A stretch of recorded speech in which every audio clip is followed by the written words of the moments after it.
8,32,000 kilometre کی speed سے اللہ رب العالمین اس سورج کو گھما رہے ہیں. تو اللہ رب العالمین اس پورے ملکی وے کو اس سپیڈ سے گھما رہے ہیں جس ملکی وے کے اندر ہماری زمین ہے اور ہمارا سورج ہے اور ہمارا سولر سسٹم ہے. اس زمین کو، اس کل کائنات کو اللہ رب العالمین گھما رہے ہیں، اس ملکی وے کو.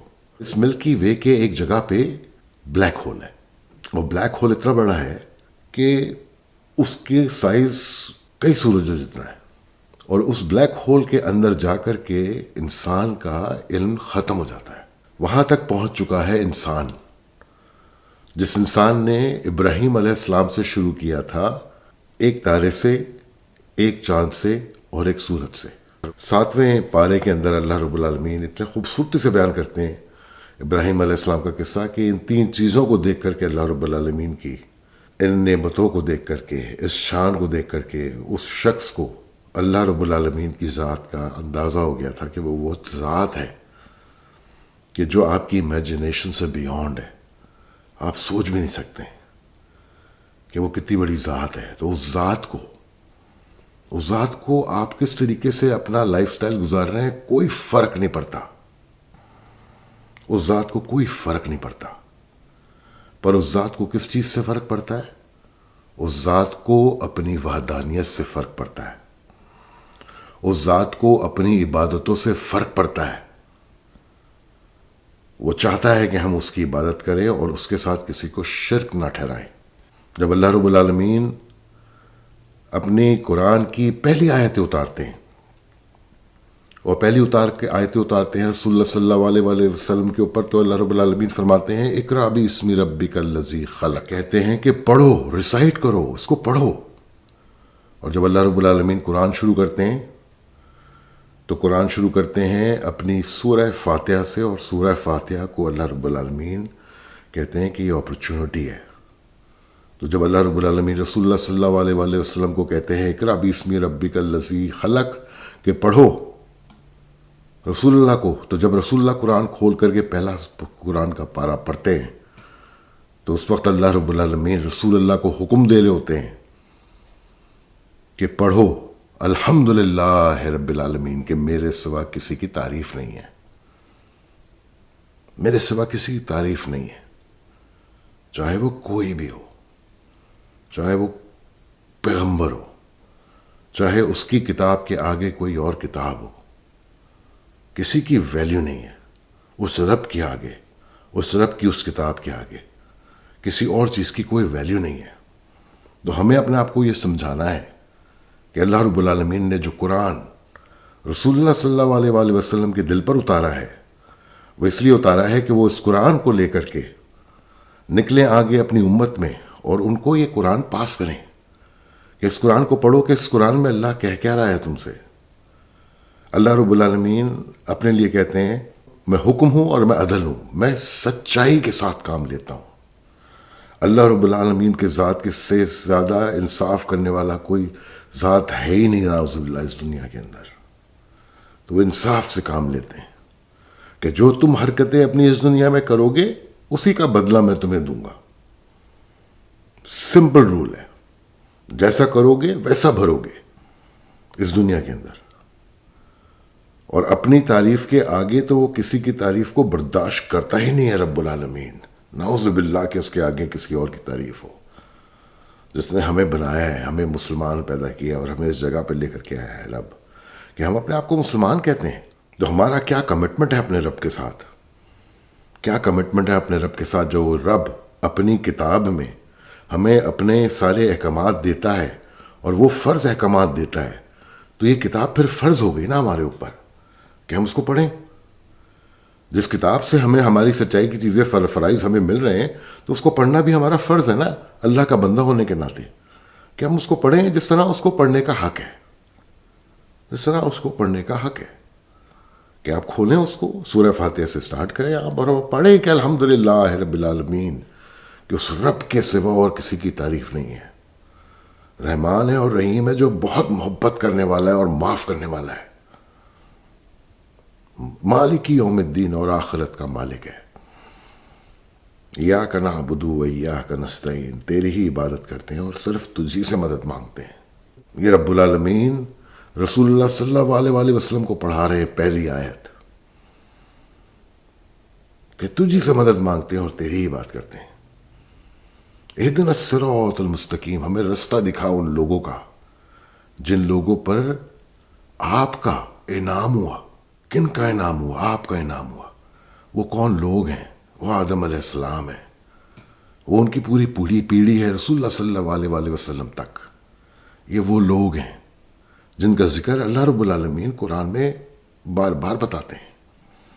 اور کس کو پڑھاتے ہیں؟ رسول اللہ صلی اللہ علیہ وسلم کو پڑھاتے ہیں اور کہتے ہیں کہ یا رسول یہ پڑھو، یہ تمہاری پیڑھی کی کہانیاں ہیں ساری، دیکھتے آؤ، دیکھ لو کہ کیا کیا تمہاری پیڑھی کے لوگوں کو تکلیفیں پہنچی ہیں یہاں تک آنے کے لیے، تو تم اس پیڑھی سے بلانگ کرتے ہو، اللہ رب العالمین اس قرآن میں یہ بتاتے ہیں ہمیں کہ ہمیں اللہ رب العالمین اپنے پیغمبروں کی کہانیاں سنا کے ہمیں بتاتے ہیں کہ کس طریقے سے پرہیزگاری سے وقت گزارنا ہے اس دنیا کے اوپر، جس دنیا پر ہم ایک سزا کے طور پہ آئے ہوئے ہیں۔ ہم سزا کے طور پہ آئے ہوئے ہیں، ہم نے غلطی کری ہے اور ہم سزا کے طور پہ یہاں پر پہنچے ہوئے ہیں۔ یہ ہماری جیل ہے، جس جیل میں اللہ رب العالمین نے ڈال رکھا ہے، اور اس جیل میں خالی ہاتھ انسان آتا ہے اور خالی ہاتھ چلا جاتا ہے۔ زیرو سے سٹارٹ کرتا ہے، کوئی بہت امیر بن جاتا ہے، کچھ آدھا امیر بن جاتا ہے، کچھ تھوڑا امیر بن جاتا ہے، کچھ جو برا ہوتا ہے اس سے بہتر بن جاتا ہے۔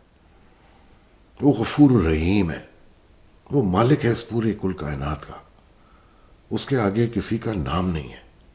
اور وہ ہمیں کہاں ملتا ہے؟ اس کتاب کے اندر ہی ملتا ہے ہمیں۔ اللہ رب العالمین اس کتاب کے اندر رہتے ہیں، جس کتاب سے ہمیں پتہ چلتا ہے اللہ رب العالمین کی شناخت کا، کہ یہ پیغمبر اللہ کا نام لے کر کے، یہ شناخت لے کر کے، آدم علیہ السلام اللہ رب العالمین کی شناخت لے کر کے رسول اللہ صلی اللہ علیہ وسلم تک اپنا یہ شناخت پہنچاتے ہیں اللہ رب العالمین کی، اور وہ آئیڈینٹی اللہ رب العالمین کی ملتی ہے اس قرآن کے اندر۔ اور اللہ رب العالمین کہتے ہیں کہ میں تو جسٹ ہوں، میں تمہارے ساتھ کبھی بھی ناانصافی نہیں کروں گا۔ اور اللہ رب العالمین کہتے ہیں کہ تم میرے سامنے کھڑے ہو کر کے اوپر وعدہ لے کر کے نیچے آئے ہو، فیس ٹو فیس وعدہ لے کر کے آئے ہو، کہ انہوں نے تو اپنے آپ کو دکھا دیا ہے ہمیں پہلے سے، اب نیچے آ کر کے ججمنٹ میں ڈال دیا ہے کہ ڈھونڈو تو جانے۔ تو اب ہم اس ججمنٹ میں ہیں کہ ہم اپنی زندگی کے اس وقت میں، اس ٹائم لائن کی ججمنٹ میں ہیں۔ یہ دنیا گول گھوم رہی ہے، ہم لوگ پیدا ہوتے جاتے ہیں، بڑے ہوتے جاتے ہیں، ترقیاں کرتے جاتے ہیں، بلڈنگیں بناتے جاتے ہیں، اور پھر مرتے چلے جاتے ہیں، پھر اگلے آتے ہیں، وہ پھر بناتے ہیں اور اس کو بڑا کرتے ہیں اور اس کو بہتر کرتے ہیں اور پھر آگے بڑھتے ہیں، اور یہ گول گھوم رہی ہے دنیا۔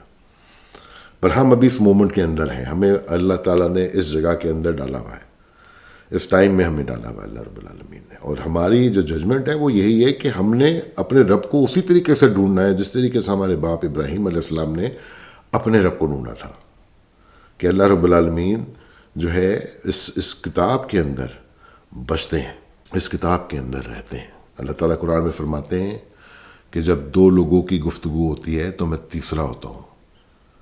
اللہ رب العالمین فرماتے ہیں جب 3 لوگوں کی گفتگو ہوتی ہے تو میں چوتھا ہوتا ہوں، اور جب 4 لوگوں کی گفتگو ہوتی ہے تو اللہ رب العالمین 5ویں ہوتے ہیں۔ وہ ہر جگہ موجود ہیں۔